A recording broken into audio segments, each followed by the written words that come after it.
Halo semuanya, kembali lagi di eh, pembahasan materi bersama BPFTI 2022. Eh, Perkenalkan, aku Armada. Aku di sini bakal memberi penjelasan mengenai materi bab 12 tentang turunan fungsi dua variabel atau lebih. Sebelumnya materi bab 12 subbab 12.1 sampai 12.3 itu udah dijelasin sama Rimba. Sekarang aku bakal ngelanjutin subbab berikutnya, yaitu 12.4 dan 12.5 tentang keterdiferensialan sama turunan berarah dan gradien. Oke, langsung aja untuk subbab 12.4 ini kita membahas tentang keterdiferensialan. Jadi kalau di keterdiferensialan itu kan artinya kita mencari turunan. Kalau misalnya di fungsi satu variabel, misalnya fungsi fx, kalau misalnya kita punya fungsi fx, ini dia kan satu ini variabel. Kalau misalnya kita mau mencari diferensial, berarti kan kita mencari f aksen x. Nah, sekarang gimana kalau misalnya kita punya fungsi dua variabel, artinya bukan x doang, terus kita diminta untuk mencari keterdiferensialnya itu seperti apa gitu.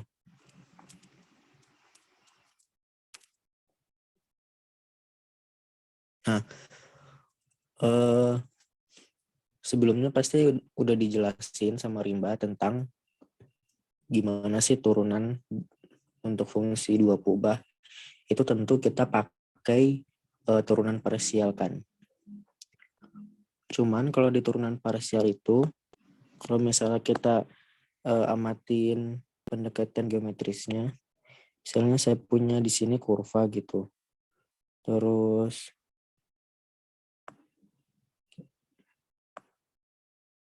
nah, misalnya di sini Z, lalu di sini Y, di sini X. Misalnya saya punya bidang gitu di sini, bidang permukaan.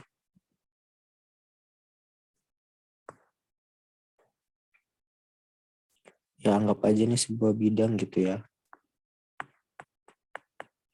Gitu. Nah, kalau misalnya kita amatin mengenai turunan parsial, itu kan dia cuman ada do X atau do X, do Y. Artinya kalau kita cuman bisa mencari turunan dalam arah yang sejajar dengan sumbu Y di sini, atau yang sejajar dengan sumbu X di sini. Ya kan? Nah, artinya kan kita nggak tahu kalau artinya kalau misalnya di bidang itu kan kita nggak harus mencari turunan yang searah dengan sumbu X sama sumbu Y doang. Tapi kan kita bisa kan, kalau kita misalnya mau menaiki suatu permukaan bidang, kan kita bisa menaik dari jalur mana aja kan. Bisa dari sini misalnya, atau ke sana gitu misalnya. Nah, karena itu turunan parsial, dia nggak bisa menjelaskan bagaimana mencari keterdiferensialan, karena dia cuman hanya bisa diamati karena dia sejajar sama sumbu Y atau sejajar sama sumbu X doang gitu. Karena itu nanti kita akan membahas tentang turunan berarah. Tapi sebelum itu kita akan bahas keterdiferensialan itu sebelum membahas tentang turunan berarah.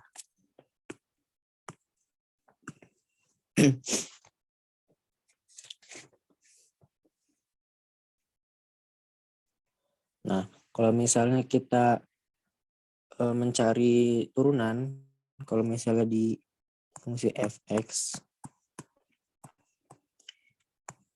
kalau kita mau mencari turunan f aksen x di suatu titik, misalnya di titik A, gitu, itu kan dia bakal sama dengan limit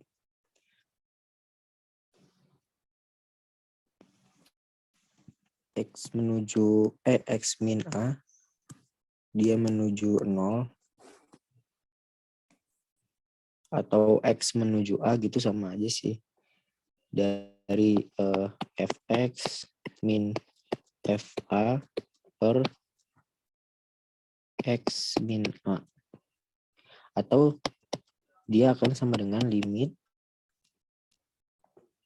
H menuju 0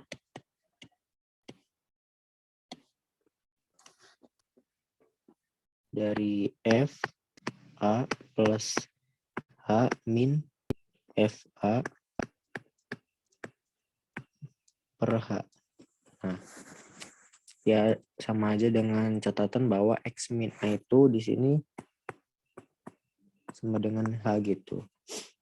Nah, H ini dia kan analoginya sama dengan delta X.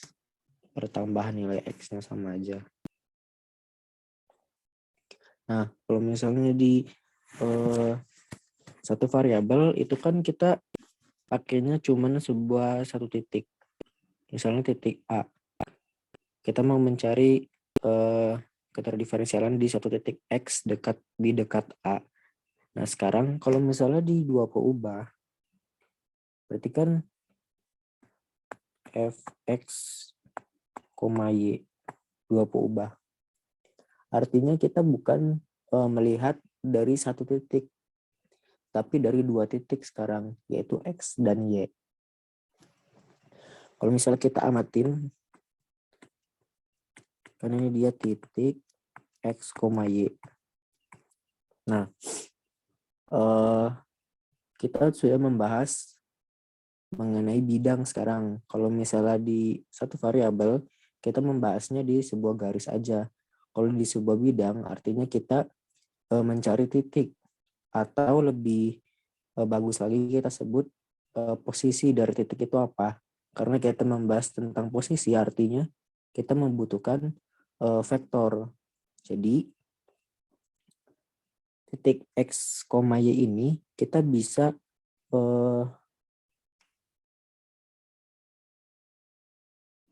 bilang, misalnya ada vektor posisi P, itu dia sama dengan X, Y. Jadi titik ini kita bisa nyatakan ke dalam vektor posisi. Nah, misalnya vektor posisinya itu X, Y kan. Itu kita tulisnya sekarang biar lebih tepat adalah X, Y ini, kurungnya itu. Nah, artinya sesuai dengan analogi yang di sini, untuk fungsi satu variabel, sekarang untuk fungsi dua variabel, berarti kalau kita mau mencari sebuah titik, misalnya di sini berarti F di titik vektor posisi dia, ya kan? F kayak gini, dia bakal sama dengan F X, Y, ya kan? Nah, sehingga dengan analogi yang sama kita bisa menentukan kalau misalnya kita mau menentukan turunan, misalnya di vektor posisi yang lain, titik yang lain, misalnya fp0. Nah, itu dia bakal sama dengan limit P, vektor P tadi, menuju vektor P0, titik yang baru, dari F vektor P min F vektor P0 per vektor P dikurangin vektor P0. Nah, atau sama dengan limit kita pakai H lagi. Dengan H-nya itu dia ini selisih antara posisi vektor P dengan vektor P0. Berarti H menuju 0 dari vektor P0 plus H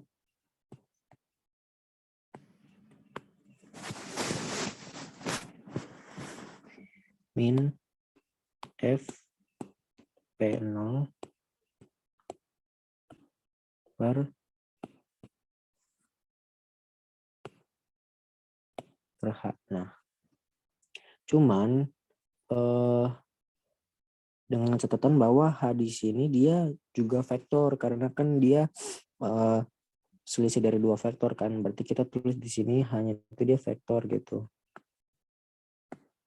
Nah, cuman yang gak masuk akal di sini adalah kita menemukan operasi pembagian vektor di mana ini tuh nggak mungkin gitu. Kan ini H vektor H ini berarti kan si F vektor P0 plus H min F vektor P0 kita kaliin sama 1 per atau kita bisa sebut dibagi dengan vektor H itu kan nggak mungkin, sehingga kita nggak bisa menentukan kalau misalnya kita mau mencari kriteria diferensialnya itu dengan menggunakan ini gitu. Kita perlu tinjau dari definisi yang lain. Nah, definisi yang lain itu apa? Berarti kalau kita membahas tentang diferensial,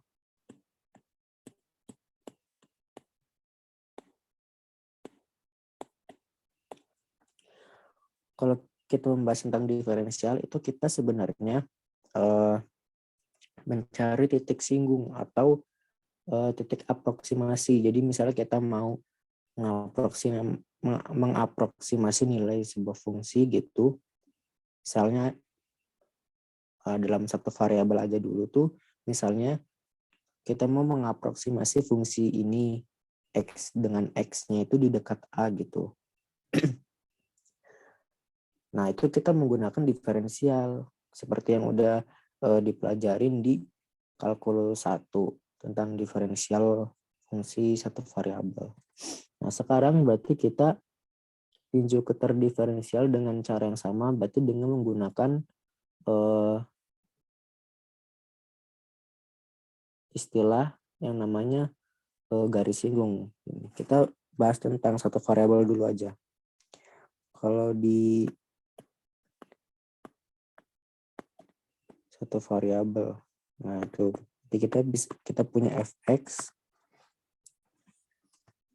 Nah, ada definisi bahwa jika f terdiferensiasikan di x di dekat A atau di x sama dengan A, maka akan terdapat garis singgung yang melalui titik A, FA yang mengaproksimasi fungsi untuk nilai X di dekat A. Gitu. Nah, artinya F itu dia bakal hampir linear di dekat A gitu. Misalnya aku punya grafik di sini.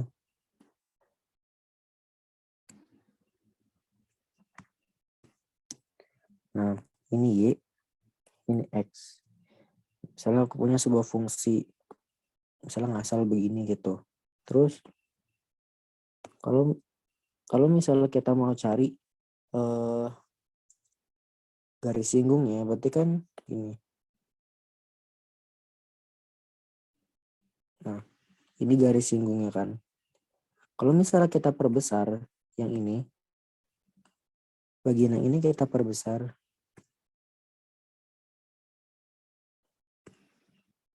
Berarti dia bakal jadi gini.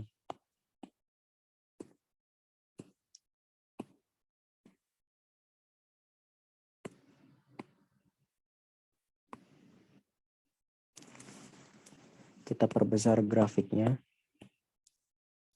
Ini X. Ini misalnya gini gitu ya. Skalanya kita perbesar. Ini misalnya gini. Nah, misalnya ini melengkung lah ya dari perbesaran yang ini. Terus kalau misalnya kita perbesar lagi grafiknya, kita ambil yang ini, kita perbesar lagi. Jadi di sini dibuat grafik lagi. Nah, ini Y, ini X. Nah, dia itu bakal hampir mirip. Gini kan, dia bakal, misalnya ini kita zoom. Anggap aja ini dia lurus lah ya. Nah kan kalau misalnya kita amatin yang ini doang, itu kan dia bakal kayak mirip atau lurus banget gitu. Jadi kayak hampir nggak ada perbedaan antara garis singgung dengan kurva di saat X-nya itu di dekat A gitu. Ya misalnya ini, misalnya di sini A gitulah. Terus di sininya FA. Nah, di sini juga sama, di sini misalnya A, terus di sini FA gitu titiknya. Nah dia itu bakal ini nggak ada perbedaan gitu. Artinya gini, dia bakal hampir mirip, hampir linearnya tuh mirip antara garis singgung dengan si kurva aslinya di titik A, FA gitu. Nah dari pengertian ini, nah kita bisa katakan bahwa F-nya itu dia linear secara lokal di A. Karena dia linear secara lokal di A, kita menggunakan definisi diferensial di kalkulus 1 untuk fungsi satu variabel. Artinya FA ditambah H. H ini dia pertambahan si nilai X-nya. Jadi ini dia kan analog dengan Fx plus delta X gitu kan. Kalau misalnya kalian cuma ingat ini di kalkulus 1 itu dia sama aja. Jadi itu pertambahan nilai pas dia mau di apa ya? Mau di aproksimasi di dekat X sama dengan suatu titik tertentu gitu. Nah, ini kan artinya dia bakal si FA plus H ini dia akan sama dengan FA ditambah dengan H dikali M. M itu adalah kemiringan atau gradien atau sama dengan F aksen X. Kita tambah dengan suatu fungsi lain H dikali epsilon H. Ini kan sebenarnya dia analog kan. Kalau misalnya ini kan dia sama aja dengan Fx ditambah F aksen X dikali delta X. Nah, FA-nya itu sama aja Fx kan. Nah, hanya itu dia sama dengan delta X. Kemudian M-nya itu akan sama dengan F aksen X. Ya kan? Nah, yang nggak ada di sini adalah ini. Fungsi yang ini. Karena di sini dia kalau kita berdasarkan rumus ini kan dia nggak ada kan, artinya dia ditambah 0. Artinya si fungsi ini epsilon H ini dia memenuhi limit ketika H-nya itu menuju 0 dari epsilon H itu dia akan sama dengan 0. Nah, dengan menggunakan ini definisi limit dari si epsilon H-nya ini, kita bisa tulis kembali persamaannya ini. Itu jadi F A plus H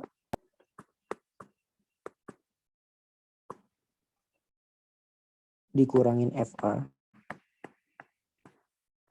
Terus min HM gitu. Nah, dia bakal sama dengan H epsilon H, ya kan? Kalau misalnya kita bagi kedua ruas dengan H, kita akan dapat bahwa F A plus H min FA per H min M, dia akan sama dengan epsilon H. Nah, sekarang kita gunakan ini definisi limit dari si H-nya itu sama dengan 0. Nah, berarti limit H menuju 0 dari epsilon H itu dia sama dengan limit H menuju 0. Berarti kan yang ini dia si fungsi epsilon H-nya kan. Di FA plus H min FA per H. Nah, ini sebenarnya, nah ini tuh dia sama dengan yang ini kan, yang telah dibahas. Nah, ini dia sama dengan yang ini kan sebenarnya. Nah, itu kita tinjau dari definisi linear secara lokal menggunakan diferensial. Nah, akan ketemu dengan bentuk ini, limit H menuju 0. Nah, ini untuk catatan kita bahas dengan catatan kita membahasnya satu variabel dulu, fx dulu. Nah, kemudian artinya kalau misalnya f terdiferensialkan di A, nah berarti kan si limit ini dia kan sama aja dengan turunan f aksen di A, ya kan? Ya kan sama dengan kemiringan gradien itu sendiri. Nah, karena itu kita bisa bilang bahwa dia linear secara lokal di titik A. Nah, ini untuk satu variabel. Nah, sekarang kalau misalnya di dua variabel, artinya kalau kita mau tinjau dia linear secara lokal di suatu titik, sekarang titiknya menjadi ada dua karena dia dua variabel. Jadi X, Y gitu. Nah, ini kita akan beralih ke definisi berikutnya. Nah, ini kita bisa bilang bahwa fungsi dua variabel itu dia linear secara lokal. Sekarang kita membahas dia di dua titik karena di dua variabel, yaitu misalnya titik A, B. Maka dengan menggunakan definisi yang tadi, F A plus H1, B plus H2. Kalau tadi kan yang fungsi satu variabel kan ini. Ini. FA ditambah H dikali M. M-nya itu dia F aksen A kan. Nah, sekarang kita menggunakan analogi yang sama, tapi diubah ke dua variabel untuk dua variabel. Berarti kita butuh hanya ada dua untuk A dan B. Berarti A plus H1, B plus H2. Sama dengan FAB ditambah FH1, F aksen A, B. Itu artinya dia turunan parsial di X. Berarti do X gitu kan. Terus ya H2 FY A, B. Berarti dia artinya turunan parsial di Y. Nah, ditambah ini kita masih menggunakan ini H dikali epsilon H. Nah, di sini juga sama kan. H dikali H1 epsilon 1 H1, H2. Nah, sekarang dia kayak dua gitu H-nya. Sama dengan yang tadi kita catatkan bahwa si limit H menuju 0 dari H-nya itu dia sama dengan 0. Karena kan di sini nih, analoginya dia sama yang ini kan. Nah, berarti kita bisa tulis definisi ini, kondisinya ketika E1 ini H1, H2 menuju 0, artinya H1, H2-nya itu sendiri, itu dia menuju 0.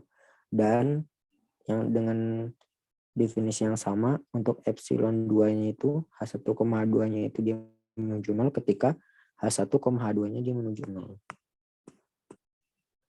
Ini cuma definisi formal aja sih supaya mengikuti sesuai yang ini, yang satu variabel. Nah, cuman sekarang kita akan menyederhanakan definisi ini. Nah, dengan mendefinisikan bahwa si A, B itu kan dia titik. Kita mau dia dalam vektor nih, supaya yang ini itu kita bisa ini bagaimana sih kelanjutannya. Ini kan nggak bisa nih karena dia pembagian vektor ya kan, atau perkalian satu per vektor itu kan nggak mungkin kan. Nah, sekarang kita sederhanakan ini definisi ini. Misalnya si A, B-nya itu adalah sebuah vektor P. Sebuah vektor P0. Ya kan? Karena dari asal. Nah, ini dia A, B.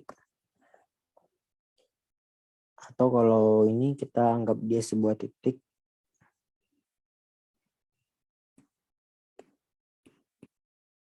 Nah, kemudian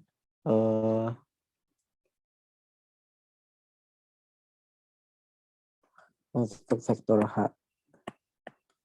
Vektor H-nya itu adalah H1, H2. Terus di sini kita mau menyederhanakan epsilon 1, H1, H2 dan epsilon 2, H1, H2 itu dengan sebuah fungsi epsilon H. Nah, dia akan sama dengan epsilon 1 H1, H2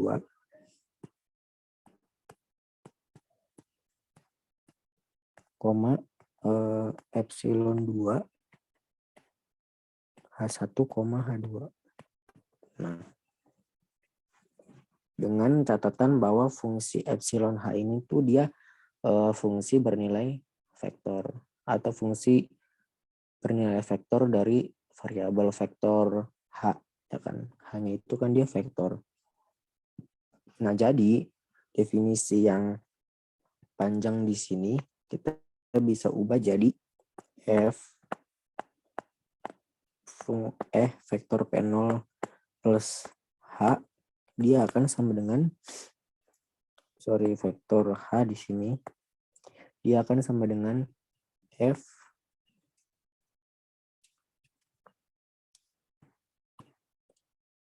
terus di sini P0 ditambah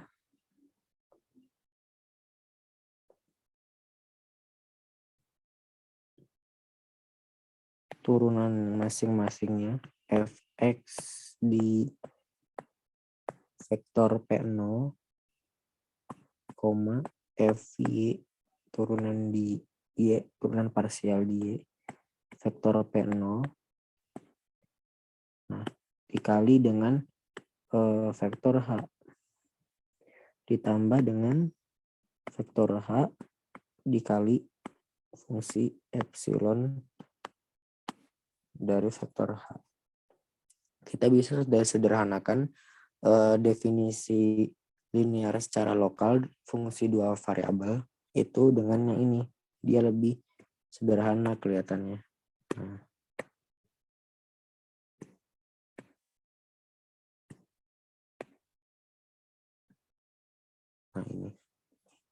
ini sebenarnya cuman definisi formal aja. Tapi ini kita bisa definisi linearin secara lokalnya kita bisa gunain nggak cuman di dua variabel, kalau misalnya di tiga variabel juga bisa. Nanti kan tinggal kita di sini mengamati turunannya. Misalnya ada kalau 3 variabelnya, satunya Z, ketika di sini F di X, F di Y, sama F di Z gitu turunannya. Nah, ini cuma definisi formal aja untuk linear secara lokal dari definisi keterdiferensialan gitu kan. Nah, selanjutnya dari yang ini kita bisa menyatakan bahwa fungsi F tadi, fungsi dua peubah tadi, itu dia terdiferensialkan di vektor P. Nah, jika dia linear secara lokal di vektor P itu sendiri yang tadi, dari definisi yang tadi. Nah, artinya fungsi F ini dia terdiferensialkan pada semua titik atau semua himpunan titik. Misalnya himpunan di R, jika ia terdiferensialkan di setiap titik di dalam himpunan itu sendiri, ya kan. Nah, ini definisi yang dikembangkan dari pengertian ini linear secara lokal. Ini tentang definisi diferensial untuk fungsi dua variabel. Nah, sekarang kita bahas kalau vektor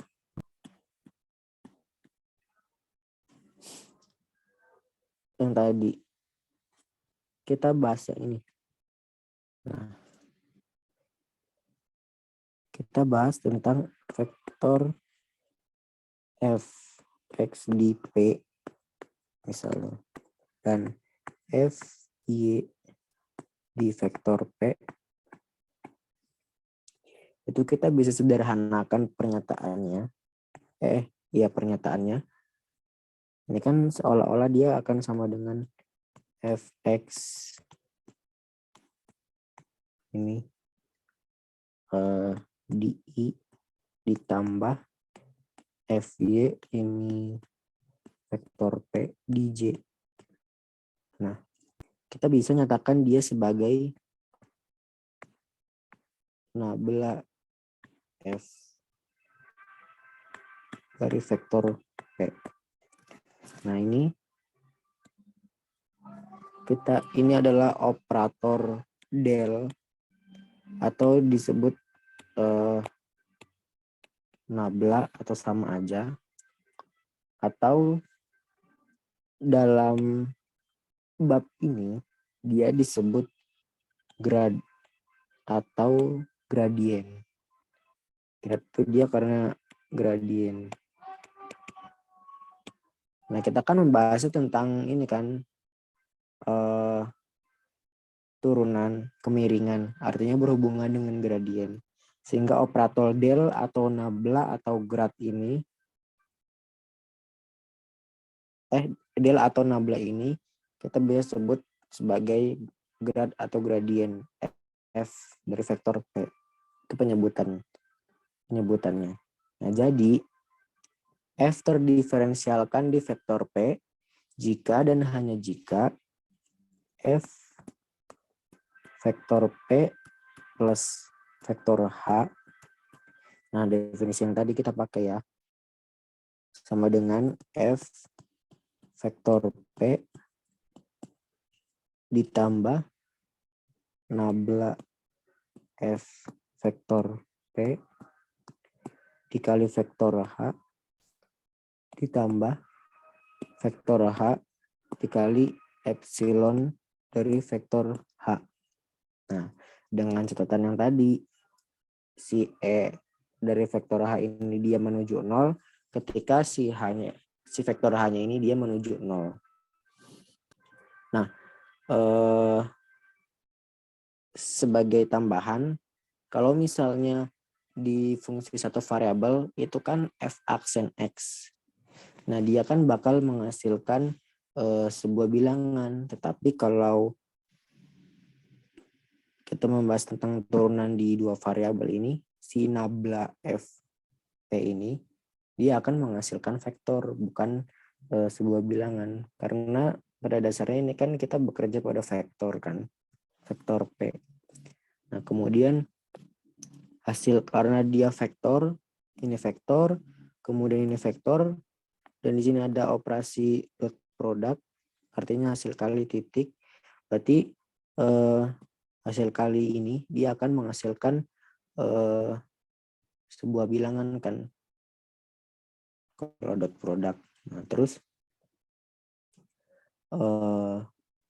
definisi keterdiferensialan dan gradien ini dia bisa diperluas ke sembarang dimensi. Artinya kalau misalnya kita mau definisikan dia di 3 variabel atau lebih gitu kan, tetap pakai nabla ini bisa, karena bisa pakai turunan parsial kan. Cuman ya variabelnya aja banyak itu. Kita meninjau dia di turunan F-nya di do Z, misalnya kalau misalnya 3 variabel, satunya variabel Z gitu. Nah, jadi ini mengenai definisi keterdiferensialan dari fungsi 2 variabel.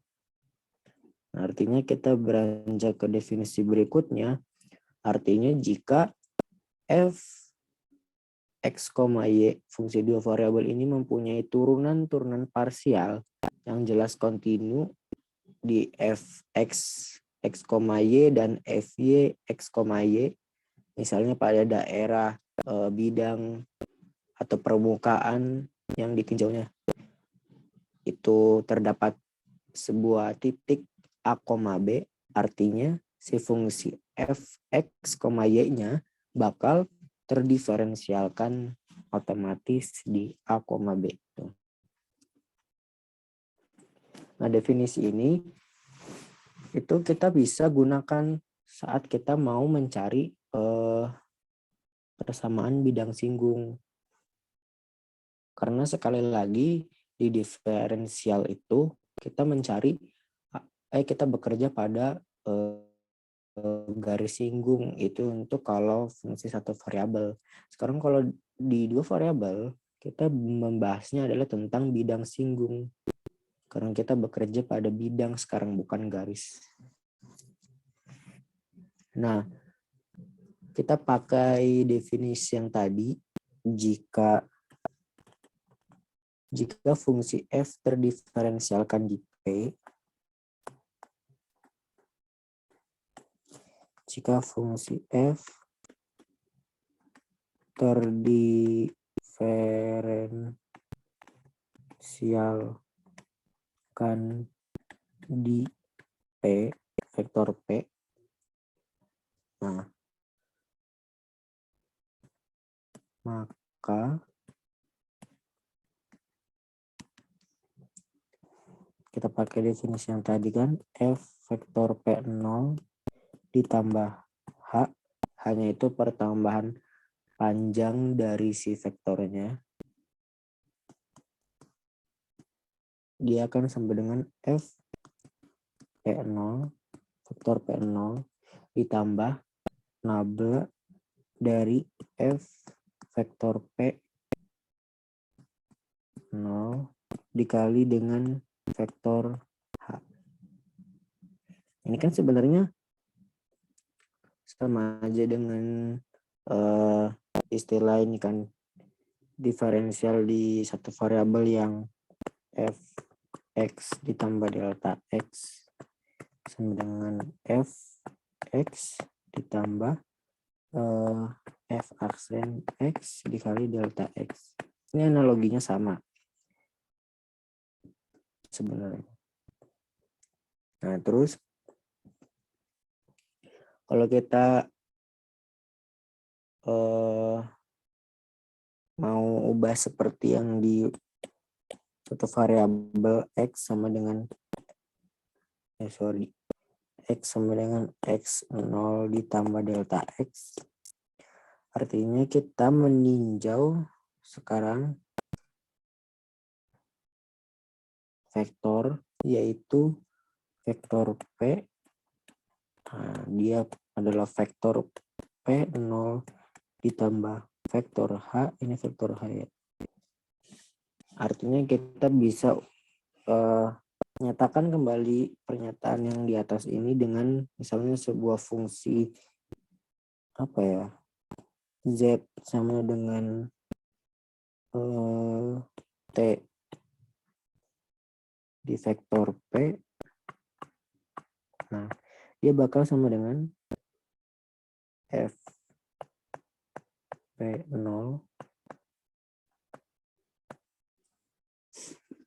ditambah nabla dari F P0 dikali, nah hanya ini vektor hanya ini kita ubah jadi vektor P min vektor P0. Nah ini analoginya sama dengan kalau di fungsi satu variabel, ini kan sama aja dengan Y. Sama dengan Y 0 ditambah M X min X 0. Artinya ini adalah persamaan untuk kita mencari persamaan garis singgung. Nah sekarang upgrade jadi yang di atas ini. Cuman kalau yang di atas ini dia bukan garis singgung, tetapi bidang singgung. Jadi yang di atas ini dia adalah persamaan untuk mencari persamaan bidang singgung. Artinya persamaan Z sama dengan T dari vektor P ini, dia mendefinisikan sebuah bidang yang mengaproksimasi fungsi F di dekat titik P0. Nah, atau bisa disebut sebagai bidang singgung gitu.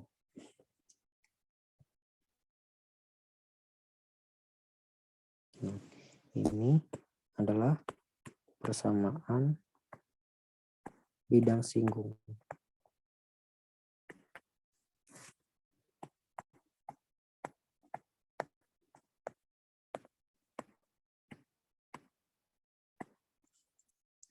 Oke.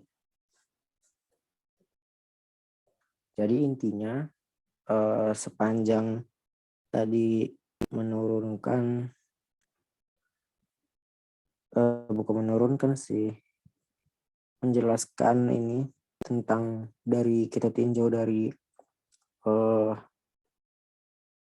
fungsi F aksennya dari limitnya, ternyata dia nggak membuahkan hasil mengenai definisi diferensial secara khusus. Kemudian kita tinjau dia diferensialnya itu dengan definisi linear secara lokal, ini dengan pendekatan grafik kayak gini,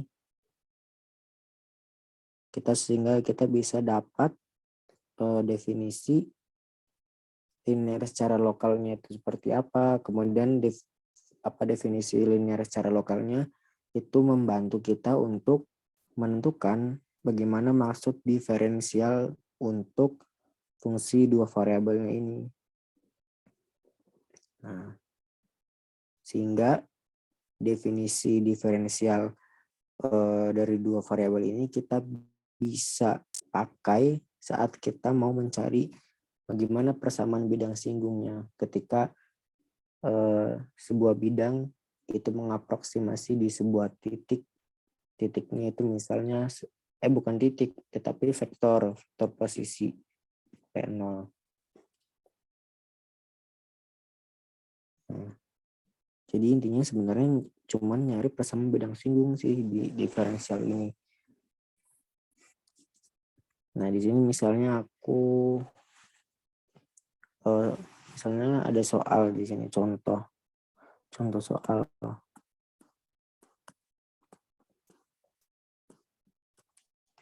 Kita mau mencari contoh soal persamaan bidang singgung. Misalkan fungsi fx y sama dengan apa ya? Misalnya xe pangkat i ditambah x kuadrat y. Kita mau mencari persamaan bidang singgung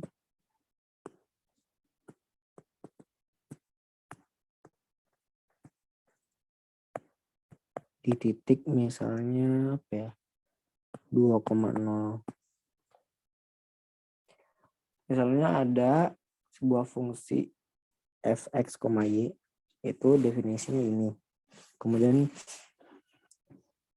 kita diminta untuk menentukan apa persamaan bidang singgungnya di titik 2,0. Nah, sama dengan kita mencari persamaan garis singgung untuk fungsi satu variabel, artinya kita pertama butuh gradien atau kemiringan dari fungsinya. Kemudian mencari gradien atau kemiringan dari fungsinya di titik singgung yang diminta pada soal, ya kan. Nah, sehingga kalau kita substitusikan ke persamaan, mencari persamaan garis singgung, itu kita bisa dapatkan persamaan garis singgungnya apa. Nah, sekarang untuk bidang singgung juga sama, kita cari bagaimana sih gradien dari si fungsi dua variabel ini di titik yang diminta, yaitu di titik 2,0, sehingga kita bisa substitusikan menggunakan persamaan yang ini.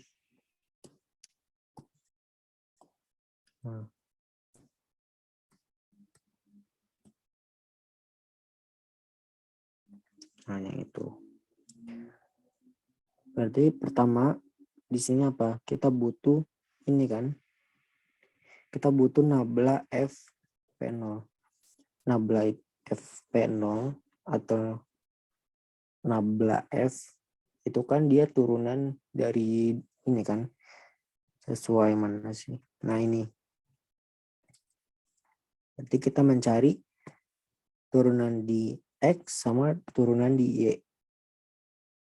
Sehingga kalau kita mencari misalnya di X dulu, berarti do F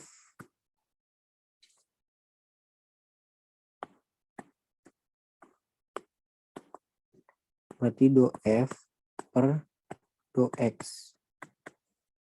Itu kan dia Fx sama aja kan. Nah, dia sama dengan turunan parsialnya, berarti E pangkat Y ditambah 2XY. Nah, kemudian do F do Y artinya FY, dia kan sama dengan X E pangkat Y ditambah X kuadrat. Nah, kita udah mencari bentuk bagaimana turunan parsial di X dan di Y. Nah, sekarang kita tinjau untuk di titik 2,0. Nah, kita tinjau dulu apakah di fungsinya ini, apakah 2,0 ini dia fungsinya bakal terdefinisi atau enggak gitu. Nah, ternyata di sini fungsinya itu kebetulan dia terdefinisi di seluruh bilangan real. Kan enggak ada yang membuat dia tidak terdefinisi, sehingga 2,0 ini sebenarnya kita bisa substitusikan ke dalam si gradiennya. Kalau misalnya di titik 2,0 ini, misalnya di titik 2,0 ini dia membuat si fungsi fx, y-nya itu tidak terdefinisi, artinya ya tidak ada bidang singgung yang melewati titik itu kan.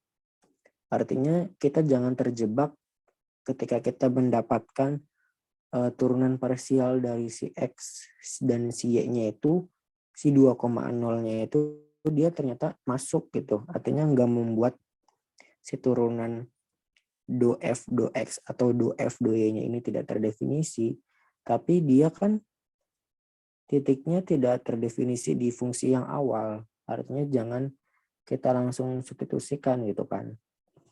Kalau misalnya ada jebakan seperti itu. Karena ya bisa aja sih f2x-nya itu dia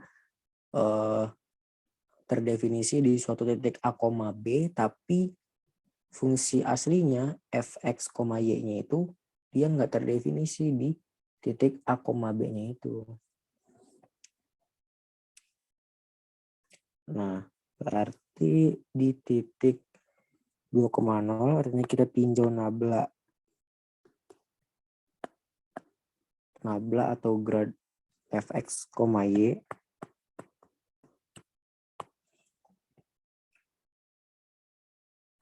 Dia bakal sama dengan y plus 2xy, xe pangkat y plus x kuadrat. Nah, berarti di titik 2,0 artinya nabla f 2,0 kita substitusikan saja x-nya sama dengan 2 dan y-nya sama dengan 0. Kita peroleh pangkat 0 berarti 1, berarti ini 2 ditambah 4 berarti 6.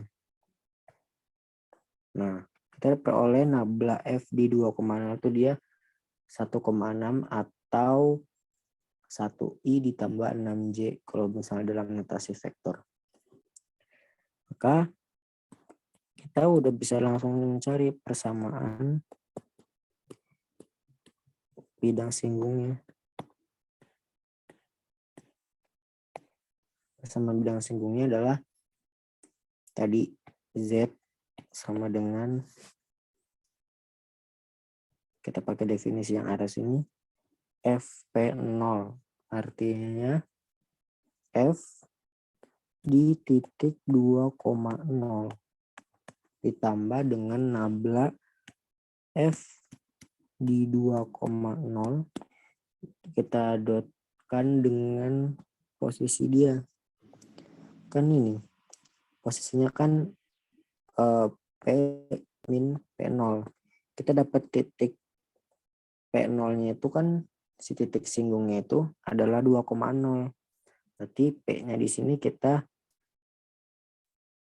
bisa misalkan dengan X, ya kan? X min X0-nya itu 2 gitu. Nah, koma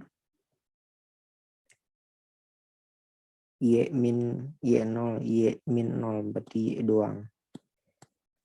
Y min 0 aja lah, gitu nggak apa-apa. Nah, sehingga kita dapat di F2,0 kita substitusikan berapa nilainya. Kita peroleh nilainya 2. Ditambah tadi nabla F2,0 adalah 1,6. Kita dotkan dengan X min 2, Y. Jadi kita peroleh bahwa 2 ditambah X min 2 ditambah 6Y. Berarti Z sama dengan X plus 6Y. Nah, ini kita udah dapat persamaan bidang singgungnya adalah Z sama dengan X plus 6Y. Gitu. Jadi kalau kita mau mencari persamaan bidang singgung, yang pertama kita butuh biasanya dikasih tahu sih bidang singgung di titik apa gitu, titik singgungnya. Jadi kan kalau kayak gitu kita bisa langsung aja cari gradien dia di titik singgungnya. Kemudian setelah dapat kita bisa langsung substitusikan ke rumus persamaan bidang singgungnya. Oke, jadi ini untuk diferensial itu sebenarnya cuma sampai sini. Cuma sebagai tambahan aku kasih keterangan lagi kalau mengenai sifat-sifat dari si nabla. Sorry, sebentar.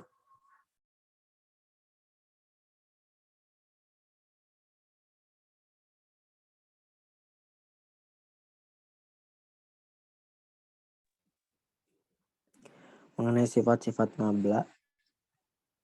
Pertama, kalau misalnya nabla dari penjumlahan dua fungsi, misalnya dari F vektor P ditambah dengan G vektor P, nah dia bakal sama dengan nabla dari vektor P ditambah nabla dari vektor G vektor P. Atau misalnya ada nabla dari konstanta K dikali F vektor P itu sama aja dengan K dikali nabla F vektor P. Kemudian kalau misalnya nabla dari perkalian dua vektor,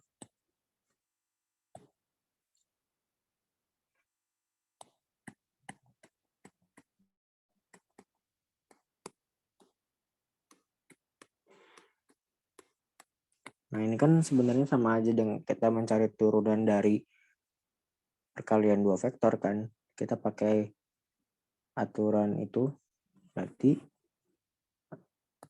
sama aja dengan F vektor P dikali turunan atau grad nabla dari G vektor P ditambah G vektor P dikali nabla dari F vektor P. Ini sama aja sih sebenarnya, sama sifat-sifat turunan di fungsi satu variabel itu sebenarnya sama aja. Nah, untuk diferensial itu sebenarnya cuma sampai sini. Kita membahasnya di sini. Intinya kita tuh mau mencari gimana kalau kita mau mengaproksimasi suatu bidang ya. Sekarang kita bekerja pada bidang di suatu titik. Titiknya sekarang adalah X, Y lagi, bukan X doang.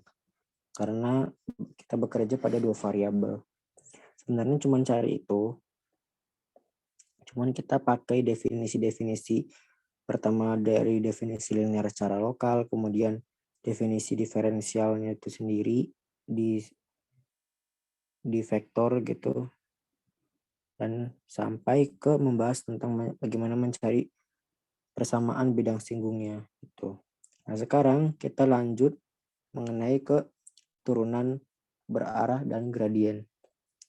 Sesuai yang aku bilang tadi, kita nggak cukup kalau mau mencari turunan hanya di do f do x atau do f do y-nya dari suatu fungsi fx, y, karena kita bekerja pada bidang. Ketika kita mau menaiki sebuah bidang atau sebuah permukaan, kan kita bisa naik dari sisi mana aja kan, nggak cuma naik dari sisi yang sejajar dengan sumbu y atau sejajar dengan sumbu x atau sejajar dengan sumbu z misalnya gitu. Kita bisa dari arah mana aja. Nah, karena itu kita butuh turunan berarah dan gradien di sini untuk fungsi dua variabel atau lebih.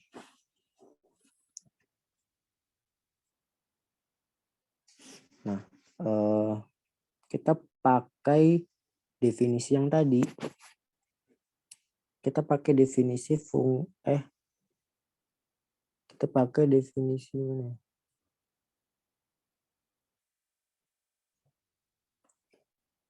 Nah, kita pakai definisi ini dari limit untuk turunan. Kita pakai yang itu.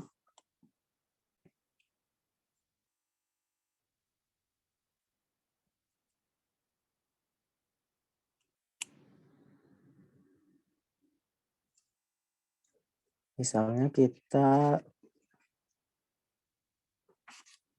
mau meninjau f x. Nah, gini. itu kan berarti dia limit H menuju 0 F,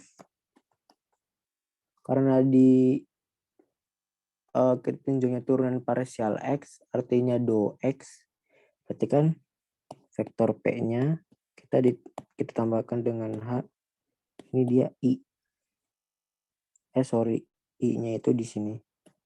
Nah, kemudian min vektor P itu per H. Kemudian kalau turunan parsial di Y atau FY itu akan sama aja limit H menuju 0 F vektor P ditambah H J min F vektor P per H. Ya sebenarnya ini definisi formal limit dari turunan parsial yang mungkin udah dibahas atau diajarkan pada subbab sebelumnya. Nah sekarang kita bisa mengganti si HI HJ. Si vektor itu kita bisa gantikan dia sebagai vektor satuan sebarang U. Jadi kita bisa menghasilkan sebuah definisi di sini.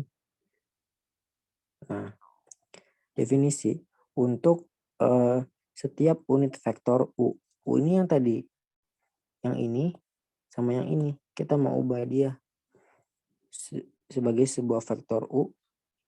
Untuk tiap satuan vektor U, definisinya itu menyatakan bahwa misalkan DU artinya turunan di F vektor P pada vektor U itu akan sama dengan limit F vektor P ditambah H dikali vektor satuan U min F vektor P dibagi H. Nah, limit ini jika ia ada, maka dia disebut turunan berarah F di vektor P pada arah satuan vektor U gitu. Nah, kenapa sih kita butuh vektor lagi? Karena sekali lagi kita membahas sebuah turunan berarah. Berarah artinya kita meninjau dia dari segala arah. Karena kita bekerja pada arah, berarti kita juga bekerja pada vektor kan tentunya. Sehingga makanya di sini kita gunakan kembali bentuk atau notasi vektor. Tapi di sini kita pakainya vektor satuan karena kita bahas di definisi berikutnya, jika kalau aku definisikan si F vektor P-nya ini, dia adalah turunan parsial F di X dari vektor P, ini I, ditambah turunan parsial dari F di Y dari vektor P. Nah, misalnya aku definisikan ini yang tadi, kan aku udah menulis penjabaran ini kan, turunan parsial di X sama Y. Berarti aku bisa nyatain kalau si F P ini, ini turunannya, misalnya nabla. Nah, turunan dari si F dari vektor P ini kita bisa nyatakan dia kan berarti turunan parsial di X sama turunan parsial di Y-nya.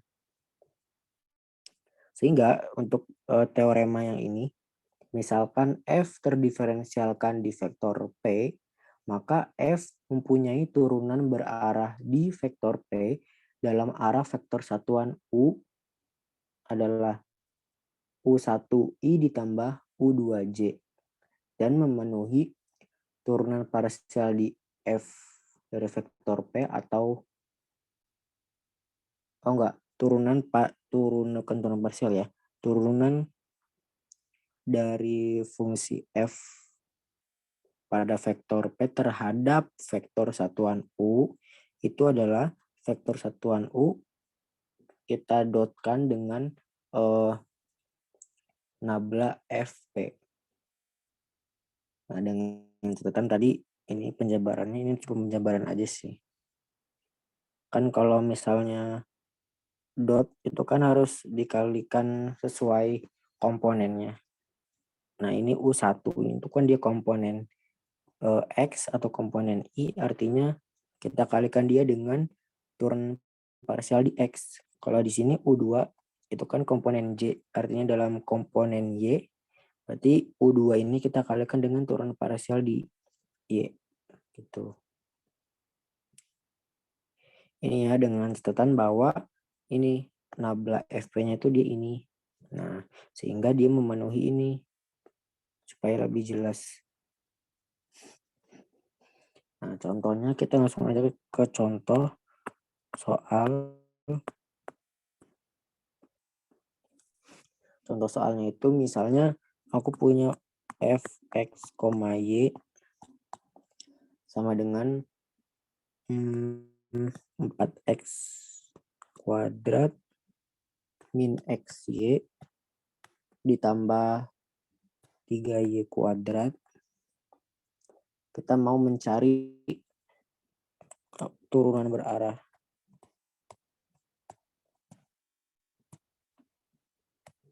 Di titik 2, min 1 pada arah vektor A sama dengan 4i ditambah 3j. Nah, biasanya kalau contoh soal turunan berarah itu untuk yang model simpelnya itu seperti ini. Kita diberikan sebuah fungsi fx, y, kemudian kita diminta turunan berarah di suatu titik pada suatu vektor. Sekali lagi kita kita membahas vektor karena turunan berarah kita meninjau dia dari arah-arah yang lain, artinya kita butuh vektor ya kan. Tapi kita juga butuh titik di 2, min 1 karena kita mau tahu dia dari titik mana gitu kan turunan berarah dimulainya. Nah, sekarang sesuai definisi teorema turunan berarah ini kita butuh vektor satuan U. Artinya kita mencari vektor satuan U pada arah vektor A. Kita cari vektor satuan U pada arah. Sorry, ini kita tulis dulu jawab gitu. Sorry bentar.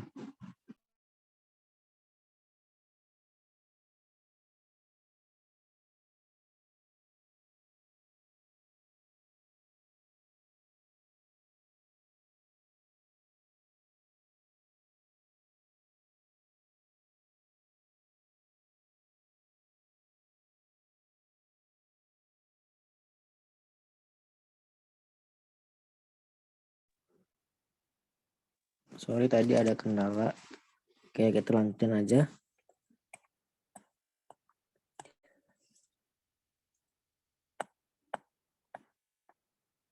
Nah, kita jawab. Nah, sesuai aku bilang tadi, kita butuh vektor satuan U pada arah vektor A.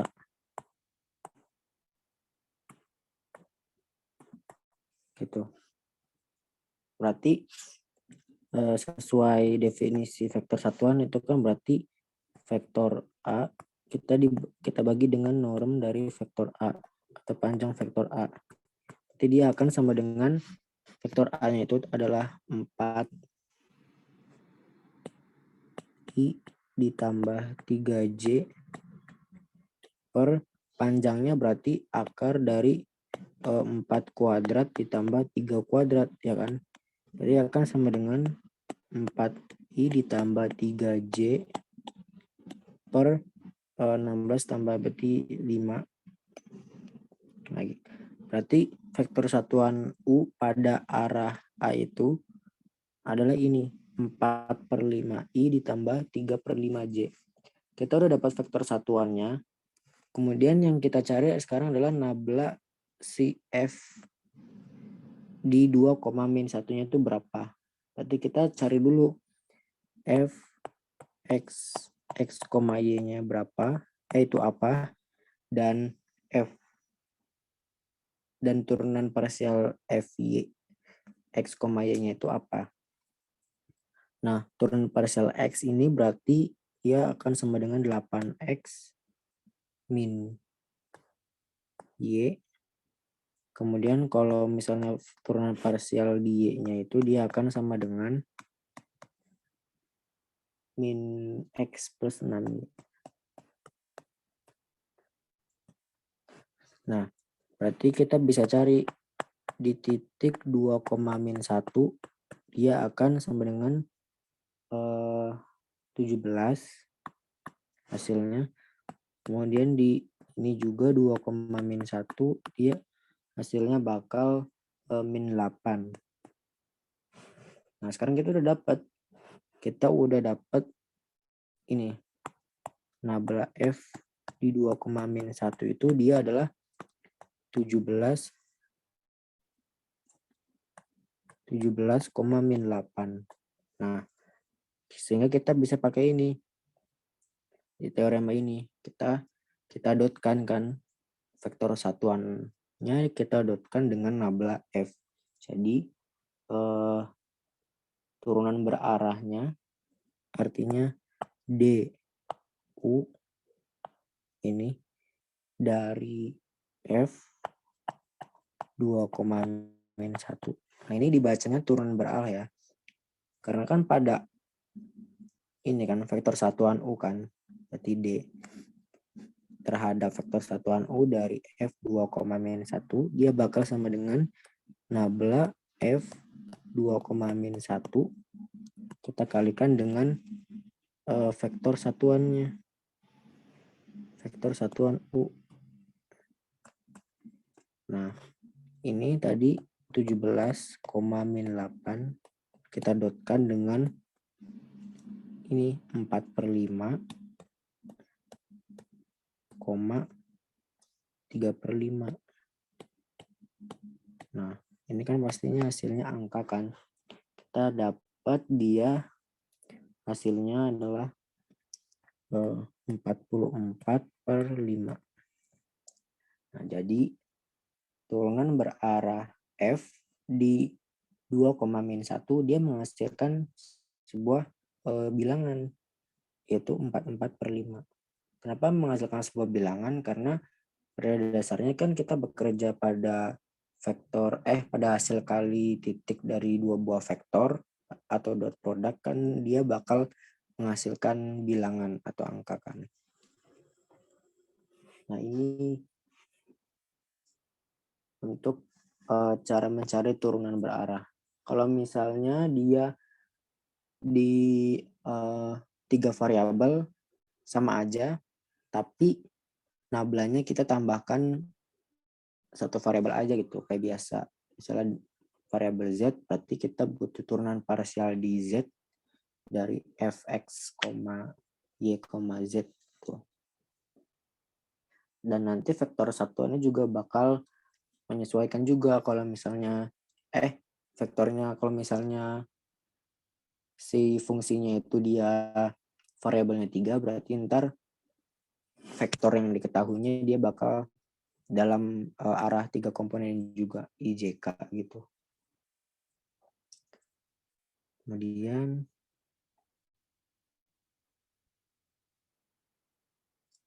dari pengertian yang ini kita sudah menentukan nilai dari turunan berarah. Nilainya selalu menghasilkan sebuah bilangan. Artinya kita tahu dia kemiringan turunan berarah di suatu titik pada vektor tertentu itu berapa. Sekarang pertanyaannya adalah kita bisa bertanya pada arah mana fungsi f x, y-nya ini dia bakal berubah paling cepat. Maksudnya gimana? Misalkan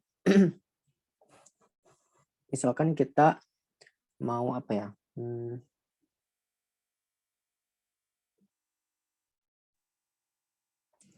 misalnya kita mau menaiki sebuah bidang gitu, kita mau menaiki sebuah bidang, kemudian kita ditanya kita mau menentukan ke arah mana gitu, supaya kita dapat perubahan paling cepatnya, perubahan paling besarnya itu apa.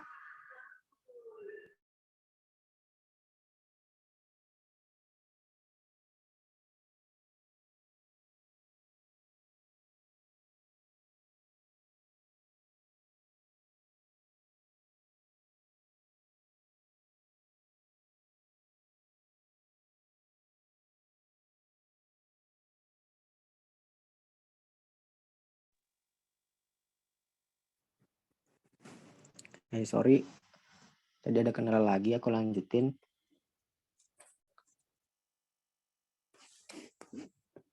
Sekarang kita bakal membahas tentang laju perubahan maksimum.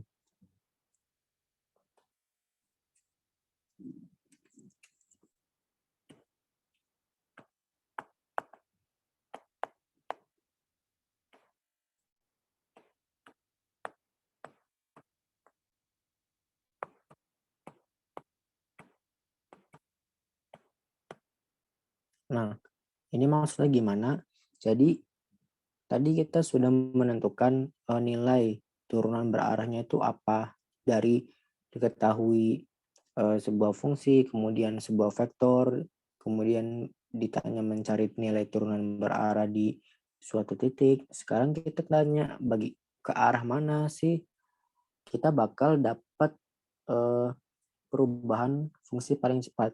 Kan kita tahu kan kalau misalnya turunan itu kan dia sama aja dengan perubahan kan. Si D ini dia sama aja dengan perubahan. Artinya kalau kita ditanya ke arah mana supaya si fungsinya itu dia mengalami perubahan, mengalami laju perubahan yang paling besar, berarti artinya kita mencari si ini si DU ini, kita cari nilai si DU yang paling besar gitu. Nah, kita gunakan definisi yang tadi ini, DUFP itu kan dia dot product kan. Aku tulis ulang. D vektor satuan U dari F vektor P itu kan dia sama aja dengan vektor satuan U dikali nabla F vektor P. Nah, kita tahu kan kalau dot product itu akan sama dengan norm vektor U kita kalikan dengan norm nabla F vektor P kali dengan cos theta. Nah, artinya karena vektor satuan U di sini normnya pasti satu kan, karena vektor satuan vektor satuan itu kan selalu memiliki panjangnya itu satu, berarti norm dari vektor satuan sama dengan satu dikali norm satu dikali norm nabla FP dikali dengan cos theta. Nah, artinya kalau kita mau meninjau laju perubahan maksimum atau laju perubahan minimum, ini ditentukan berdasarkan nilai ini, cos theta-nya ini. Dia bakal maksimum, max, kalau kalau nilai cos theta-nya itu sama dengan 1 kan. Cos theta-nya itu dia bakal sama dengan 1. Artinya theta-nya itu dia 0. Kan nilai maksimum cos itu kan min 1 sama 1. Nilai maksimum dan minimum dari cos theta itu kan dia 1 sama min 1.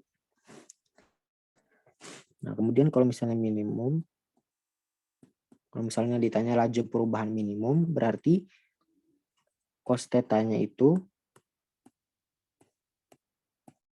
dia bakal sama dengan min 1. Artinya tetanya bakal sama dengan pi. Nah, jadi tetanya ini apa? Tetanya itu dia sudut antara vektor satuan U dengan si fungsi vektor P ini gitu. Artinya laju perubahannya itu bakal maksimum kalau si vektor satuan U sama fungsi vektor P-nya itu dia sejajar gitu. Artinya sejajar dan searah gitu. Karena sudutnya kan 0 tetanya.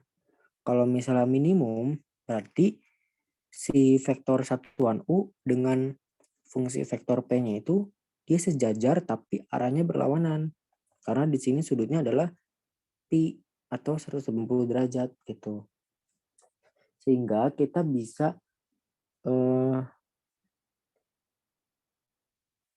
tuliskan teoremanya. Di sini aku nggak ada ininya gambar teoremanya, aku tulis aja teoremanya. Itu berarti fungsinya itu dia bertambah paling cepat di vektor P.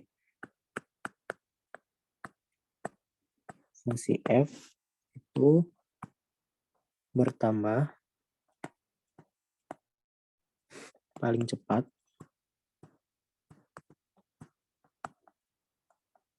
di vektor P pada arah gradien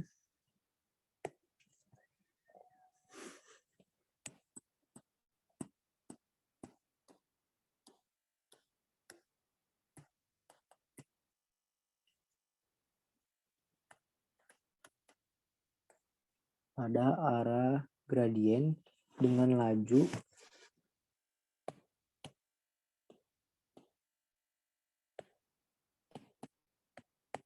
tadi karena nilainya 1, maksimumnya di cos θ-nya sama dengan 1 berarti lajunya cuman norm dari nabla F dari vektor P gitu. Artinya dengan kondisi sebaliknya fungsi F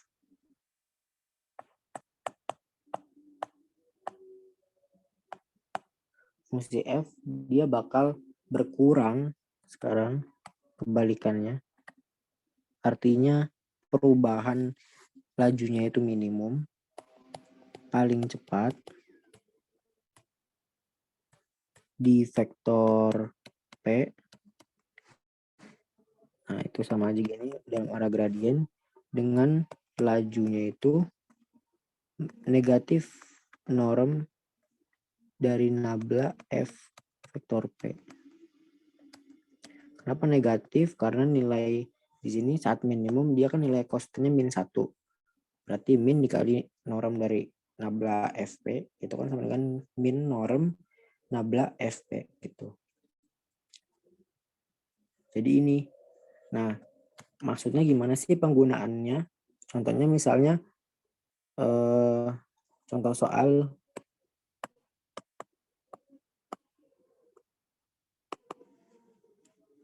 soalnya itu misalnya seseorang itu berada pada ini ya. Aku pakai contoh soal yang udah ada aja. Misalnya seekor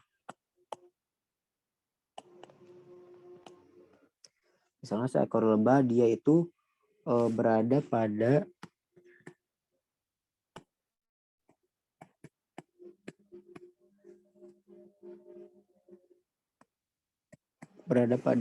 bidang Z sama dengan Y kuadrat min X kuadrat di titik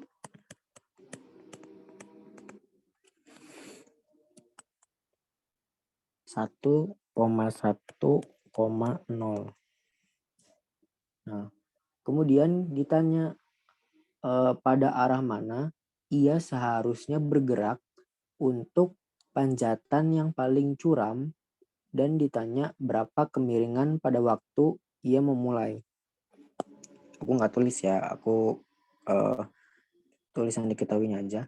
Yang ditanyakan itu sekali lagi, pada arah mana dia seharusnya bergerak kalau dia mau.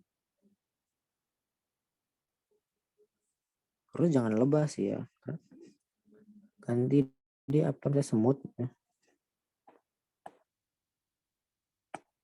Nah, misalnya semut ini tuh dia mau menanjak sebuah bidang Z sama dengan Y kuadrat min X kuadrat.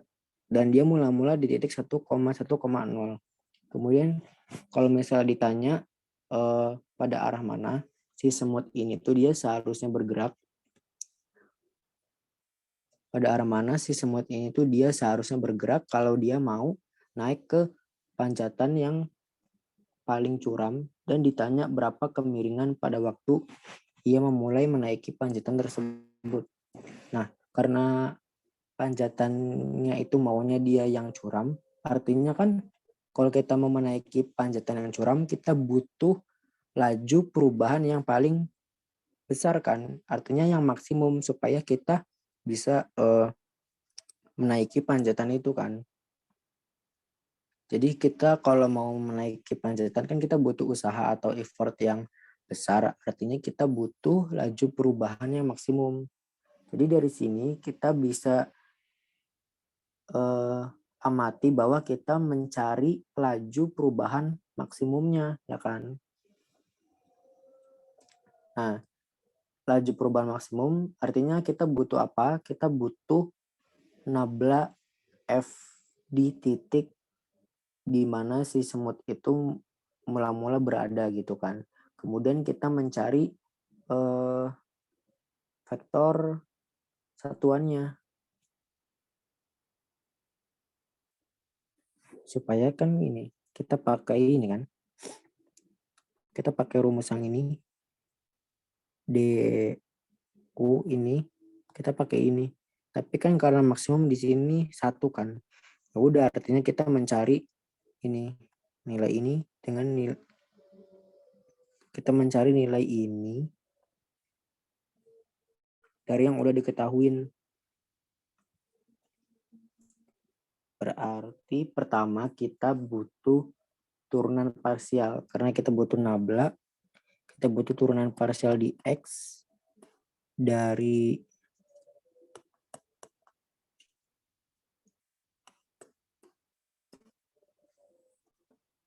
nah sebelumnya kita misalin dulu.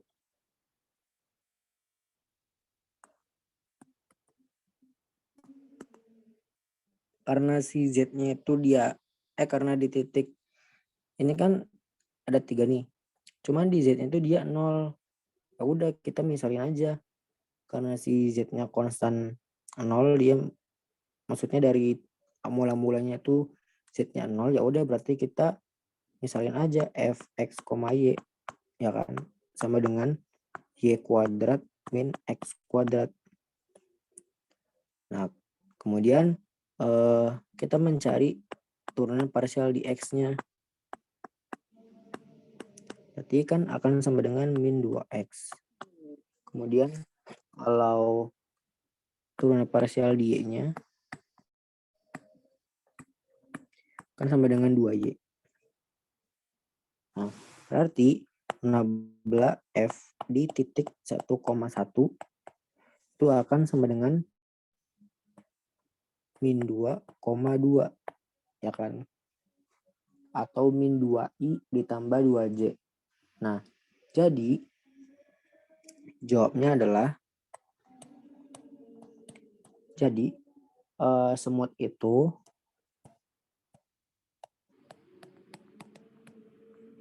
harus bergerak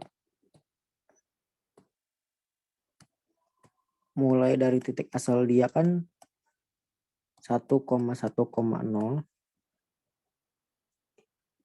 mulai dari 1,1,0 pada arah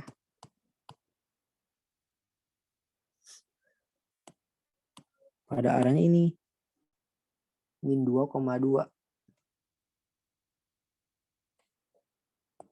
Min 2i ditambah 2j.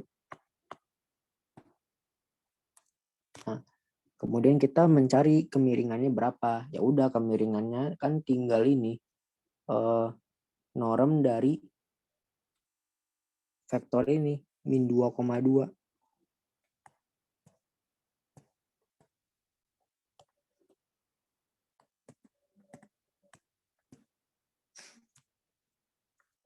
Norm dari ini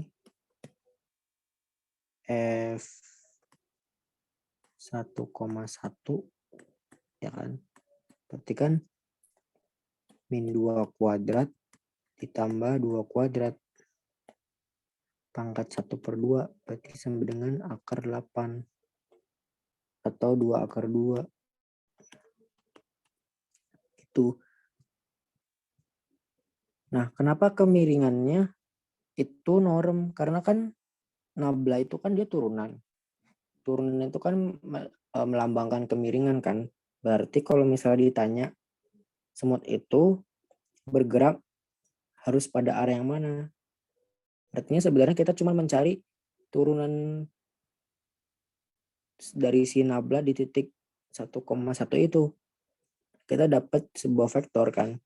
Min 2i ditambah 2j. Nah, itu dia arah. Jadi dia harus, kalau mau menaiki panjatan yang paling maksimum, itu berarti dia harus mulai dari titik 1,1,0 kemudian bergerak ke arah vektor min 2i ditambah 2j. Nah, dengan kemiringannya saat menaiki panjatan yang curam itu, berarti kan karena dia panjatannya curam, perubahan maksimum, artinya normnya bernilai positif. Positif norm dari nabla F 1,1. Berarti kemiringannya itu 2 akar 2 gitu. Jadi ini tentang laju perubahan itu dia sebenarnya simpel aja. Jadi cuma mencari nabla dari si fungsi bidangnya itu. Gitu. Kalau misalnya dia mau panjatannya nggak curam, artinya maksudnya nggak terlalu curam, berarti kan bisa minimum gitu, berarti ya udah kemiringannya berarti dia bakal negatif. Berarti negatif norm nabla F 1,1 gitu.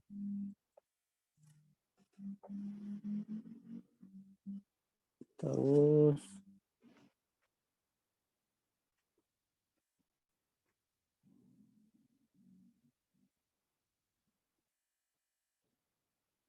misalnya aku ada apa ya?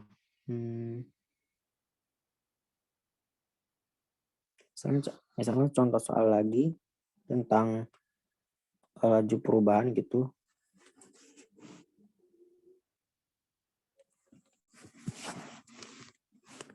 Contoh soal lagi di sini misal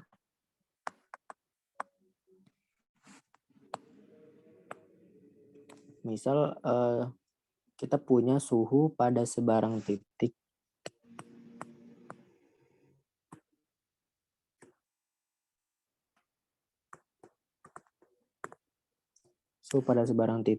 itu diberikan oleh T sama dengan E pangkat XY min XY kuadrat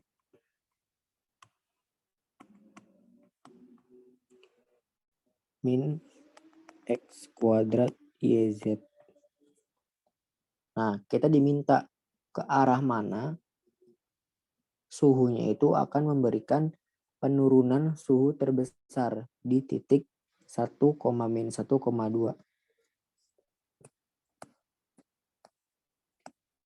Ke arah mana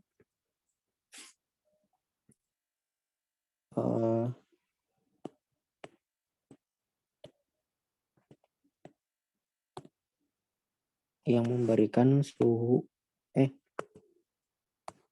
penurunan suhu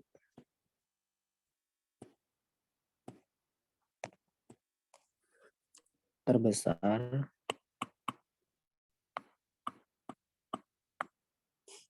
di titik 1, min 1,2. Nah, kita pakai laju perubahan maksimum dan minimum yang tadi. Sekarang kita diminta ke arah mana dia bakal memberikan penurunan suhu terbesar. Nah, jangan terjebak karena di sini diminta yang terbesar bukan berarti dia maksimum. Kita lihat di sini dia diminta adalah penurunan suhu. Artinya kalau penurunan suhu, tapi penurunannya itu yang paling terbesar, artinya kita meninjau perubahan laju yang paling minimum kan. Berarti kalau perubahan laju yang paling minimum berarti kan negatif kan. Berarti negatif dari nabla fungsi ini, fungsi T-nya ini. Atau artinya dalam arah negatif gradien di titik tersebut. Kita pertama cari dulu. Ini jawab. Ini. Dia diminta cuman ke arah mana doang. Berarti kita cuman mencari dari nabla negatif nabla dari T-nya doang. Karena dia nggak diminta seberapa besar penurunannya. Kalau diminta seberapa besar penurunannya, berarti kita diminta mencari negatif dari norm nabla T ini. Berarti kita peroleh nabla T. Langsung aja ini dia bakal sama dengan turunan parsial di X adalah Y dikali E pangkat XY min Y kuadrat min YZ. 2XYZ. Koma. Turunan parsial di Y berarti X E pangkat XY min 2XY min X kuadrat Z. Koma. Nah, sekarang turunan parsial di Z-nya berarti min X kuadrat Y. Nah, kita udah dapet nabla T. Sekarang kita mau mencari nabla T di titik yang diminta. 1, min 1,2. Ya udah kita substitusiin aja. X-nya 1, Y-nya min 1, Z-nya 2. Kita dapat ke arah dia adalah E pangkat min 1 min 3, E pangkat min E pangkat min 1, min 1. Nah ini berarti arah yang memberikan penurunan suhu terbesar di titik 1, min 1,2 dari fungsi suhu pada sebarang titiknya itu adalah E pangkat min 1 min 3I ditambah min E pangkat min 1J ditambah min K. Berarti arahnya itu. Kalau misalnya ditanya berapa besar penurunan suhunya, ya udah berarti kita mencari norm dari vektor dari arah vektor ini. Tinggal E pangkat min 1 min 3 kuadrat ditambah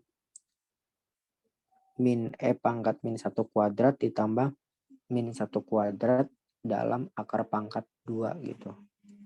Itu aja. Oke, ini jadi untuk pembahasan tentang turunan berarah dan gradien itu sebenarnya cuma sampai sini mengenai tentang laju perubahan maksimum. Jadi ya kalau misalnya untuk variasi-variasi soal yang lain itu dia bisa banyak, terutama untuk laju, karena ini kan sebenarnya sama aja dengan kalkulus 1. Waktu kalkulus 1 itu kan kita belajar tentang turunan dalam satu arah aja, dalam X doang. Itu bisa dicari beberapa laju perubahan tapi dalam satu arah aja, jadi nggak butuh vektor. Cuman sekarang kita bekerja pada vektor, kita bekerja pada 2 variabel atau bahkan lebih, bisa 3 gitu. Jadi kita kita bakal lebih banyak ketemu dengan variasi-variasi soal yang bermain dengan vektor itu. Oke, jadi cuma sampai sini aja untuk pembahasan subbab turunan berarah dan gradien. Nah, untuk subbab berikutnya nanti akan dibahas tentang aturan rantai dan mencari bidang singgung. Tapi bukan persamaan bidang singgung sih. Cuman kayak mencari bidang singgung, jadi bidang tapi disinggung dengan bidang yang lain gitu. Jadi bidang singgung dan aproksimasi yang lain gitu mengenai seputar fungsi 2 variabel. Nanti akan dibahas di pertemuan berikutnya. Jadi cuman sampai sini aja untuk pembahasan subbab 12 titik berapa ya? 12.4 dan 12.5. Oke, jadi sekian aja penjelasan dari aku. Kalau mau ada yang ditanyakan bisa tanya lewat website akademik BPFTI 22. Oke, sekian aja. Terima kasih dan sampai jumpa di pembahasan materi BPFTI 22 berikutnya.